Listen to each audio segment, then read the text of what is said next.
Hey everybody, Tom here, social worker. So in the event of the COVID-19 outbreak, in my program it's become apparent that a lot of patients are going to need to be able to engage in self-soothing skills due to the diminished availability of in-person and virtual treatment. So today we wanted to give you a rundown of some applicable coping strategies, many of them taken from DBT, Dialectical Behavioral Therapy. So few different categories that you see kind of mashed together on the board here. To start off, I want to go into TIP skills. TIP is an acronym for TIPP. So that's temperature, intense exercise, paced breathing, impaired muscle relaxation. When we talk about temperature, the idea is to impact your temperature in some way, shape, or form so as to bring yourself back down to conscious awareness of the present moment. What happens when we're experiencing some kind of emotional distress or anxiety is we may be caught up in thoughts about the past or the future, those kind of fears and those kinds of ruminations. So utilizing temperature, we want to literally and figuratively cool ourselves down. One way you can do that is to go into the bathroom, splash some cold water on your face, use an ice cube, run that on your forehead, face the air conditioning unit or the fan in your house. Like I said, literally cool yourself down and hopefully the mind follows the body. The second piece of tip skills is I for intense exercise. Now, obviously not everyone is a full-time athlete or anything like that, so it doesn't necessarily have to be what might be objectively considered intense exercise. It could be something as simple as going out for a nice walk, getting some fresh air. But if you have the capacity, perhaps if you're at home during this COVID outbreak, you might have the space to, if you're feeling anxious, drop down, do a few push-ups, do some jumping jacks, basically get your blood flowing and your oxygen circulating. Physical health ties in very closely with mental health. And exercise is a lifestyle choice that I would definitely promote overall. I think kind of the holy trinity of physical health, in my opinion, would be physical exercise, diet, and sleep. And I think all three of those things are very closely interwoven. And if you're engaging in regular exercise, I believe that being physically tired will help you sleep and will also motivate you to have a healthier diet. So good things to keep in mind as both an immediate coping strategy and a long-term positive lifestyle choice. This first P in the TIPP acronym is for paced breathing. This is one of my personal favorite coping mechanisms. It sounds incredibly simple, but I also find it to be tremendously effective. Oftentimes when we're, again, engaged in anxieties, fears, ruminations, we lose track of what is essentially the most critical function of our body and the most basic function of our body, which is simply breathing. Oftentimes, beyond our conscious awareness, our breathing goes into our chest and becomes very shallow. What we want to do in paced breathing is to deliberately make sure that our breaths are going down into our diaphragm, our stomach. One way to do that is to place your hand on your stomach as you engage in this breathing exercise and effectively blow out your stomach as though it's a balloon, if you will.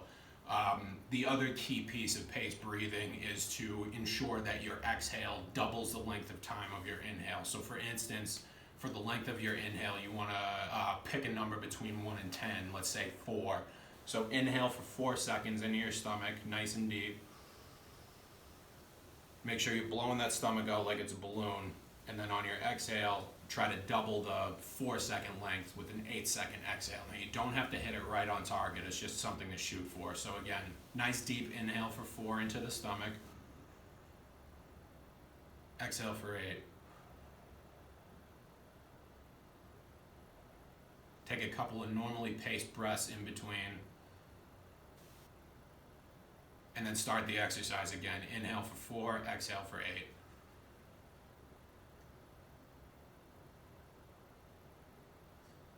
As I said, this is one that I find very effective personally. I even feel myself feeling a little bit calmer now after having done it. So that's usable in pretty much any situation.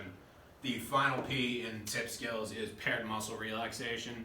I find the breathing exercise that we just did to be kind of a good counterpart to this, but the idea in paired muscle relaxation is exactly what it sounds like. You want to take 2 of the same muscle on either side of your body. I often use the fist as an example, and sort of collect your tension in those 2 muscles simultaneously. Really grip, let's use your fist for instance, really kind of grip your fist tightly, tense your muscles up, And there's an element of visualization to it too. Picture all the tension in your body being present in that location and doing your deep breathing with a strong exhale all at once. You then release the tension in your muscles. And if it helps you to kind of say a word or a mantra as you're doing that, such as release or let go as you exhale and release the tension in your muscles, feel free to do that. So those are tip skills. Moving on to the second important category, we have grounding skills. Grounding skills are similar in the sense that they're closely, in my opinion, related to the process of mindfulness, where the idea is to take us from, ruminations, anxieties about the past or future, and bring us back down into the present moment. Grounding skills can pretty much be done anywhere, anytime, without people even knowing that you're doing them. They're really just kind of a mental exercise to increase your brain's activity and to get you thinking about something other than topics that trigger fear, anxiety, or worry. I'd say the most accessible example of a grounding skill is to, for instance, take the room that you're in and describe it on a sensory level. For instance, in this room, I might say to myself, if I have the capacity to say it out loud, or if I can just say it in my own head, there's a white dry erase board, there's blue writing on it, there are bright fluorescent lights in the room, there's no odor in the room, the temperature is mild, so basically think about all 5 of your senses and how you're experiencing them in the space that you're inhabiting.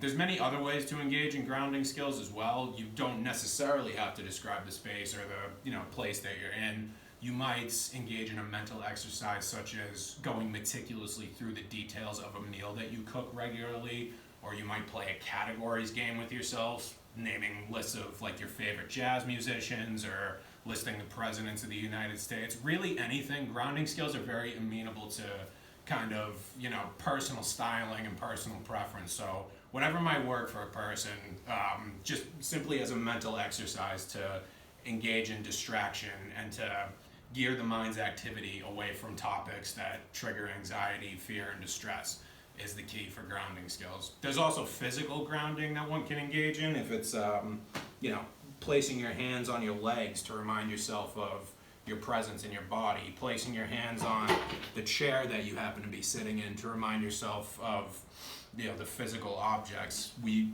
oftentimes utilize grounding objects. People might like to keep things like this in their pockets and just have something physical to latch onto as a grounding exercise. Again, really whatever works for you is applicable in this case. Moving on even further, DBT is really rich in acronyms, as anyone who's had any exposure to it in the past probably already recognizes. One of my personal favorites is the ACCEPTS acronym. So what that stands for, ACCEPTS, activities, contributing, comparisons, emotions, push away, thoughts, and sensation. So to go through all these categories, for activities, you can really just engage in any sort of healthy activity. You could read a book, cook a meal, take a walk, call a friend, clean your house. It's basically just keeping busy, taking your mind off of whatever unpleasant or difficult emotion you might be experiencing. Contributing, really kind of align with the adage that it's better to give than to receive. If you're experiencing an intense emotional state, one way to kind of bring yourself out of the doldrums is to make a contribution to the life of someone else. So maybe something small, calling a relative that you haven't spoke to in a while, or perhaps volunteering your time in the community. As I said, oftentimes we get more out of the act of giving than we actually offer to the recipients. Comparisons, making comparisons and expressing gratitude for the things that we have. I often like to cite the example of getting in a hot shower in the morning and just kind of savoring that experience, reminding ourselves that, it's not everyone in the world has this opportunity. This is, this is pretty nice that I have a roof over my head, I have food in my stomach, those kinds of things. We can also make comparisons to a past version of ourselves, if that's applicable, reminding ourselves how far we've come compared to what we may have been like in the past, obstacles that we've overcome previously, that sort of thing. Emotions, this is basically, in essence, kind of trying to act as has heard that phrase before, or to invoke the opposite emotion of what we're feeling at a given moment. So for instance, if I were feeling depressed, I might Google image search pictures of cute puppies, or like something that would make me, happy personally. If I was feeling very anxious, I might do 15 minutes worth of meditation where I'm acting very relaxed, even if I'm not necessarily feeling that way. And the hope in taking this kind of action is that the action precedes the feeling, rather than the feeling preceding the action. Oftentimes we wait to take action until we feel ready for it, but the idea here is that we take the action to create the feeling. Pushing away, in some respects, some people might see this as maladaptive, and I think in the long run, pushing away our problems and not dealing with them definitely can be counterproductive, but I think everything has its time and place as long as it's done in moderation. There's certainly a space for pushing away difficult thoughts and emotions in a situation where you simply don't feel ready to deal with them. You could even schedule a time of day for ruminations if you find that you're thinking almost constantly about negative events and it's really impeding your everyday functioning, something like that. So thoughts, what you want to do with that, obviously this, sounds very intuitive, but again, just kind of inducing thoughts by, presenting yourself with various means of imagery and, stimuli that remind you of that would lead you down a positive road of thinking. Similar with sensation, which we will get into more specifically in the self-soothing section, which I will get to momentarily. Just to dive quickly into yet another DBT acronym that you see over here, the IMPROVE acronym. Imagery, meaning, prayer, relaxation, one thing in the moment, vacation, and encouragement. So one by one. Imagery, this is almost like utilizing a technique of positive visualization. I think the IMPROVE acronym in many ways is more applicable to particular situations if we're dealing with a distressing experience or ongoing event. So we might envision ourselves approaching this difficult event successfully. We might visualize ourselves a month down the road having overcome the event. To make a comparison to martial arts, martial artists are often able to, punch through bricks and boards of wood because they're trained to visualize themselves doing that. So in much the same way, it's like if we want to be successful in our endeavors, we are apt to visualize ourselves doing that. Meaning, in many different kinds of situations, whether it's adverse circumstances, there is a certain degree of meaning that we can pull out of it. What exactly that is up to the individual.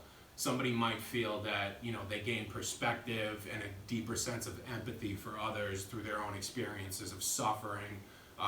Somebody might take an adverse life experience related to their work with a partner or their family as sort of reinforcing their own personal values. Again, it's kind of a nebulous area that each individual has the capacity to determine for themselves. Prayer also is flexible, even if the word in and of itself might conjure up certain images for certain people. Prayer can really be engaged in any way that works for you. If you have a concrete conception of a higher power or a sense of religion, that's wonderful, and please utilize that. However, even for those of us who don't, we can still affect conversations with a higher power as we conceive of it, even if we're simply talking to the universe. Something that a patient said to me once that's always stuck out of my mind is that they used to make prayers and just address them to if there's anything out there, something to that effect. It's a flexible area, and prayer, spirituality does not necessarily have to involve religion. So again, something that's open to personal interpretation. Relaxation, once again, if you're feeling very anxious, some tips on just behaviors that you can take to hopefully affect a different state of feeling. Might be performing yoga, taking a hot bath, engaging in mindfulness and meditation exercises, maybe just taking a walk out in nature. One thing in the moment, I think that is kind of a theme that you will find as an undercurrent from much of what we're talking about here. Really just fully devoting the attention to one thing at a time. Doing your utmost not to become distracted by thoughts of the future and the past, being fully in the present. And this is a tall order for most of us, especially in today's hyper-connected, very fast-paced world. So it's not something to hold yourself to a standard of having to do perfectly by any means. I think that would be unrealistic. It's really just a way of thinking to try to implement and to give yourself a break if you don't always find yourself doing it. Just keep trying. Vacation, unfortunately, given the present state of the world, I don't think many of us have the capacity at the moment to take physical vacations, but oftentimes the idea when one actually takes a vacation from work is that they get a break from their current stressors and hopefully recharge their batteries so they're able to come back and reapproach the situation with a new lease on it. In this instance, if you don't have the ability, as many of us don't currently, to take a physical vacation, you may simply take a mental vacation. You might visualize yourself in a happy place, if you will. If there's a specific geographic or physical analog to that you would like to envision, perhaps thinking of yourself walking along the beach or driving along a pretty coastal highway, something like that. And finally, in that acronym, encouragement. Encouragement doesn't always have to come from other people. It's nice when we get it, but oftentimes we don't. So, this, among many of these other coping skills, I think is something that many of us do intuitively without realizing it. Think about maybe if you played sports when you were a kid, or maybe if you were about to give a presentation to your class, what do? You kind of psych yourself up. You might repeat positive phrases to yourself, I can do this, things like that. It's applicable in this case too, so feel free to utilize it. Moving on to pros and cons, I also find this to be a very simple yet effective tool. Oftentimes, if we're experiencing anxiety, distress, depression, any mental health complications, it's very tempting and natural to want to engage in, potentially maladaptive, counterproductive behaviors. Examples of this might be overeating, oversleeping, engaging in substance use, maybe even engaging in self-harm. I think it's good to be honest with ourselves that there are reasons that we are drawn to this type of behavior. So realistically and objectively analyzing, what would the pros be of me kind of giving into the temptation to engage in self-harm or the temptation to engage in substance use? What am I getting out of this? And conversely, what is this doing to me that's negative? Oftentimes the cons list for maladaptive behaviors naturally is much lengthier than the pros list. So it's just a good way to kind of objectively point it out to yourself and just break things down from sort of an omniscient perspective. As I said, going back to, as it relates to sensation, self-soothing, it's very important to be mindful of the five senses. So you can target these one at a time. There are probably activities that might overlap from one category to the next, but be mindful of your sense of sight, sound, smell, taste, touch, and in DBT we actually have 6 senses, with the 6th being movement. So again, utilizing those intense exercise principles, just getting your body going, getting your oxygen flowing, things to keep in mind. Something soothing to one's sight might be standing by the ocean. Sounds might be instrumental music. Smells could be, food cooking, coffee brewing. Taste, your favorite food. Touch, your pet. And many of those things could fall in different categories simultaneously. But, and again, this is something that I think many of us do without even realizing that it sort of fits in these categories of legitimate evidence-based coping skills. Good to keep in mind either way. And finally, the concept of radical acceptance. So radical acceptance is more a way of thinking than it is an active coping skill. But breaking it down purely by definition, radical, the way that I've heard that word defined before, means complete and total. So to radically accept a circumstance, oftentimes we need to apply this to circumstances that are, less than favorable, things that we do not necessarily approve of, things that we are not happy about. However, it's a recognition that engaging in, rumination and fighting reality and saying this should not be this way, this should not be this way, is effectively not, a productive use of our energy and emotion, and that we can direct it more constructively elsewhere. An example I always like to bring up is sitting in traffic. I don't think anyone enjoys or likes that. However, it's often not something that we just have the capacity to, impact in a meaningful way. So what can we do? We can sit in our cars, punch our steering wheels, get angry, swear, yell. Is that productive? No, it doesn't change the situation. So we can't always, we never are able to determine the weather, but we can adjust the sails, as they say.